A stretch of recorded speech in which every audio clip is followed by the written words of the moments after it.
연금, 뭐 노동, 교육 계획에 하겠다는 건 그냥 별다른 적이 없으니까 궁예지처로 내놓은 비전, 목표일 뿐이지 당장 현안도 제대로 하기 못하겠다. 뭐냐면 이태원 참사에 대해서도 많은 진짜 150여 명의 유가족들 계시고 많은 분이 다치고 마음을 어루만져주고 위로하고 또 먼저 진실 찾고 책임 묻고 대책 세우고 이런 걸 선제적으로 할 수 있는 충분한 일이라고 생각돼요. 그리고 화물연대 이미 약속을 했고 3년 연장 뭐 한다는 거 했는데 다 뒤엎어서 없던 걸로 하고 뭐 이러면 사회 갈등이 진정이 되겠습니까? 저는 3년 후에 있을 이슈 잘 보겠다고 얘기할 게 아니라 당장 내일 모레에 있는 월말고사 준비나 제대로 하라는 얘기입니다. 지금 현안을 회피하고 있냐 이거는 뭐 보는 사람에 따라 시각이 다를 것이고 그 의원님 말씀하신 것 중에서 현안이 우선이고 구조개혁 얘기는 그 뒤에 3년 있다 있을 시험이다 이런 시각은 저는 맞지 않는다고 봐요. 언제나 구조개혁 문제하고 현안은 두 가지 트랙입니다. 투 트랙을 동시에 해야 되는 것이고 지금 문재인 정권을 평가할 때 제 개인적으로 가장 큰 과오라고 생각하는 건 지금 나라의 힘이 이렇게 떨어져 가는데 구조개혁에 대해서 특히 노동개혁, 교육개혁에 대해서 단 한 번도 얘기한 적이 없어요. 의지도 없었어요. 연금개혁 처음에 좀 깔짝거리다가 그 보건복지부에서 가져온 안을 보고 문 대통령이 뭐라 그랬냐면 국민의 눈높이에 안 맞으니까 빠꾸. 막상 재정 추계를 해서 가져오니까 국민 눈높이에 안 맞는다. 다시 말하면 국민들이 안 좋아할 것 같으니까 그냥 가라. 지금 재정이 빵꾸나게 생겼는데 재정 빵꾸를 안 내기 위해서 재정을 좀 보완해야 된다고 하는데 국민들 입맛에 맞는 걸 가져올 수는 없는 거잖아요. 문재인 정권에서 구조개혁에 대한 의지가 없었다라는 것은 지금 돌아볼 때 굉장히 안타까운 부분이고 나라의 그 미래를 위해서도 굉장히 안 좋아요. 근데 이 정부는 적어도 지금 의지를 표명하고 있어요. 그게 시작이죠. 그 의지를 표명하는 것 자체 그리고 그다음에 앞으로 얼마나 구체적으로 이것을 추진할 것이냐는 그 다음 단계의 문제고 현안을 하는 걸 보니까 이쪽도 꽝이다 이렇게 평가할 수는 없는 거죠. 저는 다른 각도에서 좀 비판을 하고 싶은데 이 정부가 굉장히 그 노동시장 개혁에 대해서 또 연금 개혁에 대해서 의지를 표명한 것은 맞죠. 근데 많은 분들이 정말로 노동시장 개혁, 연금 개혁이 중요하고 이 정부가 잘 잡았다고 생각을 하면서도 또 그보다 많은 분들이 절대 안 될 거다 이렇게 생각을 하는 이유가 예전 그 대처 정부처럼 진짜 강대강으로 한번 맞붙거나 니들은 파업하든지 해라 우리는 가겠다 아니면 옛날 북유럽에서 있었던 것처럼 사회적 대타협을 하는 방식인데 대처 방식대로 가려면 대처 정부도 1년 이상 준비를 했고 노조가 파업해도 무슨 대처 인력이라 이런 거로 버틸 만큼 준비가 돼 있어야 됩니다. 근데 지금 윤석열 정부 스스로도 말하듯이 지난 정부 때 그런 구조개혁에 대한 준비가 없었기 때문에 준비가 안 돼 있는 상태에서 과연 정말 먹고 사는 문제로 첨예하게 되어 있는 것을 그냥 의지 표명만으로 되겠는가? 최소한 지금 야당과 만나지도 않은 상태에서 이게 되겠는가? 제가 왜 도대체 대통령이 8개월 동안 야당 대표 한 번 안 만나냐 그랬더니 검사 출신 대통령이라서 원칙을 중요시하기 때문에 피의자가 된 사람하고 만날 수는 없지 않냐 이런 거예요. 그런 거 자기 하고 싶은 거를 다 하면서 어떻게 먹고 사는 문제 또 이 건강보험 문제 이런 거를 개혁을 하겠습니까? 저는 의지라는 것은 정말 실천하겠다는 것이 보이면서 내질러야 그게 의지지 아무 생각 없이 연금 개혁하겠다 노동 개혁하겠다 방법 없이 하는 거는 그거는 의지라고 보기 어렵다고 생각해요. 김 의원님하고 이 의원님께서 공통적으로 대통령께서 야당 대표를 안 만나는 것에 대해서 굉장히 유감이신데 저도 만나셨으면 좋긴 하겠어요. 그 모양도 좋고 대통령이 얼마나 좀 포용력이 있는 인물인지를 과시할 수 있는 좋은 기회예요. 그런데 만약에 야당 대표들을 만났다고 하면 협치가 될까? 저는 굉장히 비관적입니다. 왜냐하면 민주당의 지금 그 방향을 보면 당대표의 사법 리스크를 방어하기 위해서 너무나 노골적으로 적대적이에요.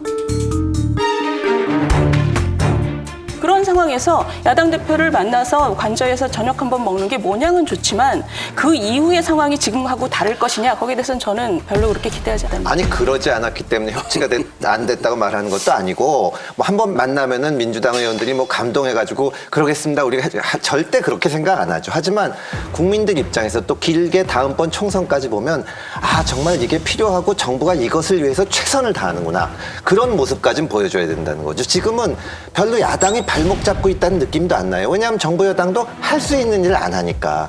정말로 다음번 총선에서 국민의힘이 대승을 거둬가지고 지금 민주당처럼 원하는 개혁을 쫙 추진할 수 있느냐. 저는 그렇게 생각이 안 됩니다. 정말로 최선을 다하는 모습을 안 보이면서 어떻게 총선에서 승리하겠습니까? 저는 지금부터 총선까지 구조개혁에 대해서 국민들에게 내용을 잘 설명하고 청사진을 잘 보이고 비전을 내보이고 그리고 추진력 있게 그걸 추진하면 총선에 훨씬 도움이 될 거라고 생각을 하고요. 야당의 역할이 발목 잡기라니 그 무슨 그 구태적인 발상이에요? 제가 그게? 하나 제 말씀은 말씀 좀 드릴게요. 아니 여당이 설득하고 야당은 발목 잡는다 이런 역할로는 정말 수십 년 동안 국민들을 피곤하게 한 것이고 제 지난번에도 두 분께 말씀드렸지만 예산안을 개선하는 게 중요한 거죠. 그건 발목 잡기하고 전혀 다른 얘기입니다. 좋은 거 가져왔으면 같이 동의하고 이건 이렇게 개선하면 좋겠다라고 얘기하는 게 야당인 거지. 그건 무슨 전통적인 방식이 그랬으니 원래 그러는 아니요, 거다. 그거는 전통적인 방식이 아니라 시스템의 한계를 얘기하는 겁니다. 민주당 정부 때 그랬거든요. 공수처가 이렇게 좋은데 왜 야당이 발목을 잡냐? 야당이 무슨 발목 잡는 거냐? 이거 해줘야지.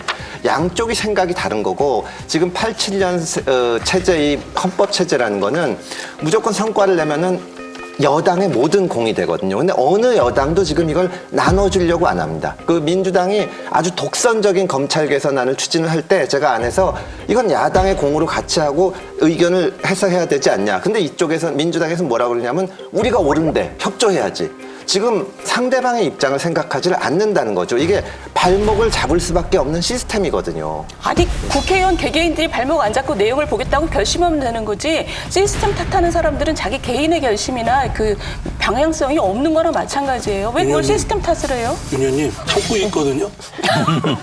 말하려고 하고 싶은데 말을 그 윤심이 아주 지극히 작동이 되는 것 같습니다.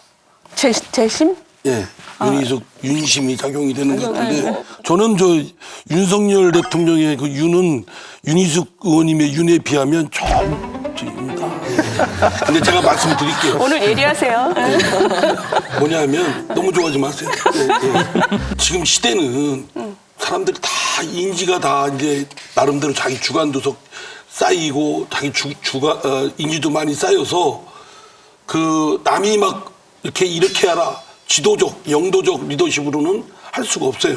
그러니까 말하자면 1인적, 영적 리더십 가지고는 사회를 끌고 갈 수가 없습니다. 대통령이 됐다고 해서 모든 권력을 다 주시고 내가 열심히 할 테니까 당신들은 따라서 오시오. 안 먹혀요. 될 수가 없습니다. 이거는 체험적으로 느낀 거고 그렇죠. 지금은 뭐냐? 협업 리더십이에요. 여기저기 있는 걸 잘 끌어모아서 융합시키는 그 리더십이 제일 기묘한 때입니다. 윤석열 대통령이 했던 협치와 통합 중에서 그중에 그 협치와 통합을 하려면 협치도 하는 건 그건 기대도 안 해요.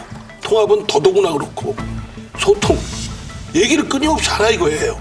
169석에 마 만드는 민주당 뭐 대표 마 만드는 당이 있는 거 그거는 현실입니다. 개인 감정이 어떻든 간에 대통령으로서는 야당 대표 만나야 되고 의무입니다. 자기가 뭐 선택해서 옵션으로 만나고 싶으면 만나고 싫으면 싫고 이런 관계가 아니에요. 얘기하자는 겁니다. 얘기하자는 이제 저도 한마디 하자면 국민들에게 소통하는 모습을 보이는 것도 굉장히 중요한 겁니다. 저는 그거 좋다고 생각해요. 그러셨으면 좋겠어요. 그런데 구조적인 한계를 인정하셔야 된다는 얘기예요. 이 협치나 소통이나 모든 정치 발전이 딱 물 건너 간 시점은 민주당에서 이재명 대표를 당대표로 뽑은 순간이에요. 그 순간. 그게 핑계가 아니죠. 지금 보세요. 지금 이재명 대표의 사법 리스크 방탄을 위해서 굉장히 비이성적인 행동을 하고 있잖아요. 뭐 관련 검사들의 신상을 턴다는 돌격 명령을 내리는 듯한.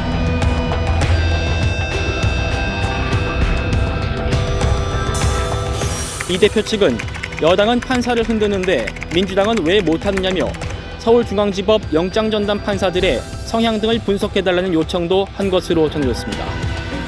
개인의 형사 문제를 모면해 보려고 좌표를 찍고 조리돌림 당하도록 공개적으로 선동하는 것은 법치주의를 훼손하는 겁니다.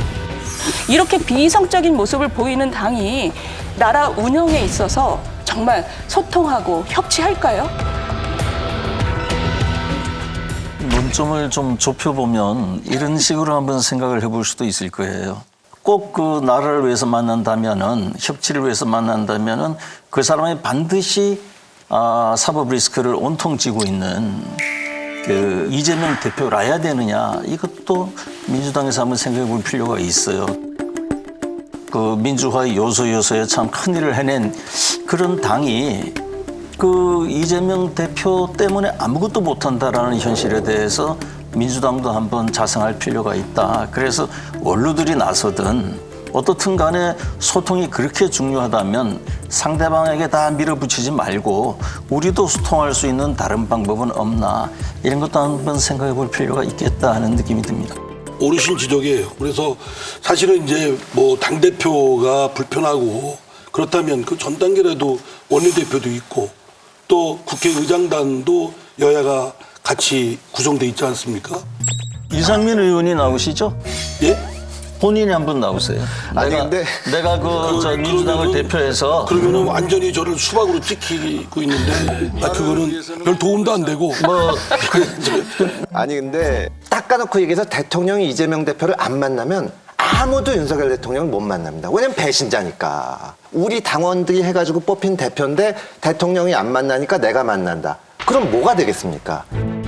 반대로 생각해보면 지금 대통령이 안 만난다 그러는데 국민의힘에서 와가지고 이재명 대표 만나고 그러면 거기서 뭐라고 생각했어요? 그러니까 상대방의 입장을 생각하면 정말로 하기 싫어도 대통령이 이재명 대표를 한번 만나줘야 이게 물꼬가 트이지, 그 정치적인 역학을 내다보고 내가 한 수를 두면 저쪽은 어떤 수를 두고 어떤 효과가 생기겠구나, 이거를 생각하는 게 정치인데 법률가들은 뭘 생각하냐면 어느 것이 옳은가, 내가 피의자인 저쪽 저 대표를 만나는 것이 옳은가 그른가,